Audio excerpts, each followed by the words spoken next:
আসসালামু আলাইকুম গাইস, কেমন আছেন সবাই? আলহামদুলিল্লাহ আমরা ভালো আছি।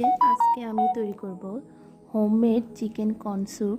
তার জন্য প্রথমে আমি একটা মুরগির বুকের টুকরো নিয়ে নিলাম।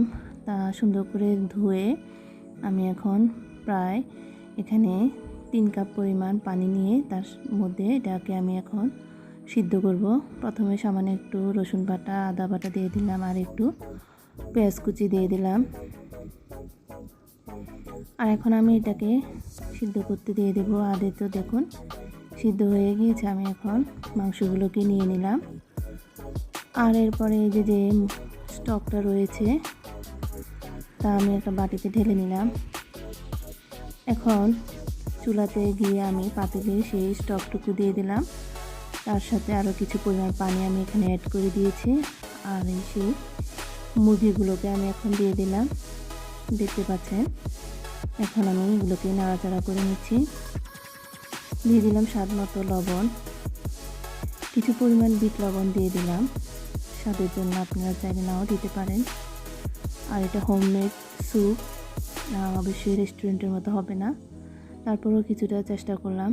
এরপর দিয়ে দিলাম কাঁচামরিচ কুচি। এখানে দিয়ে দিলাম 1 টেবিল চামচ পরিমাণ লেবুর রস। এরপরে নাড়াচাড়া করে নিব। এখানে আমার চুলার জাল কিন্তু মিডিয়াম আঁচে থাকবে। এরপরে আমি এখানে 1 টেবিল চামচ পরিমাণ টমেটো সস দিয়ে দিলাম। এরপর নাড়াচাড়া করে নিব ভালো করে। দেখতে পাচ্ছেন কিছুটা কালার চেঞ্জ হয়ে গিয়েছে টমেটো সস দেওয়ার পরে।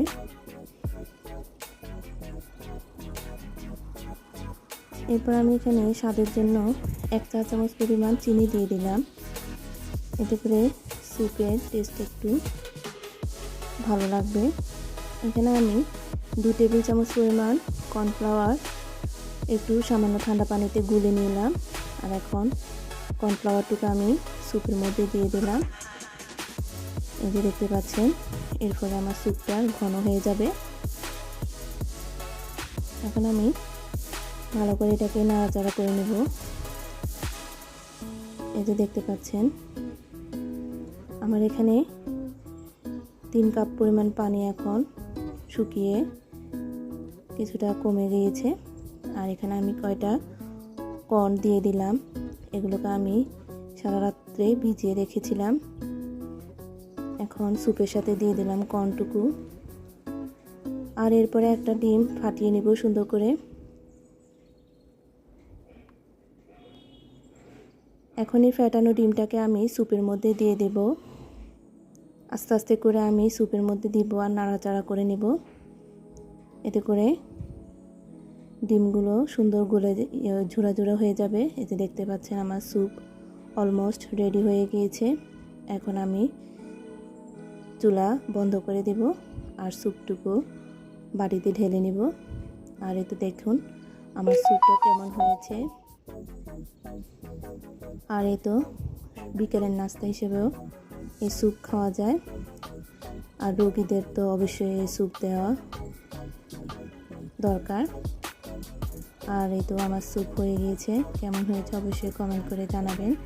আর এরকম আপনারা বাসাতে অবশ্যই হোমমেড স্যুপ তৈরি করে খাবেন, এতে করে স্বাস্থ্য ভালো থাকবে। আর এই তো আমার ভিডিও ভালো লাগে থাকলে আমার ভিডিওটিকে একটা লাইক দিবেন। আর অবশ্যই আমার চ্যানেলটিকে সাবস্ক্রাইব করবেন প্লিজ।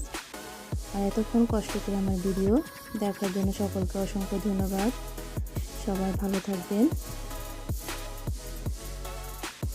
আসসালামু আলাইকুম।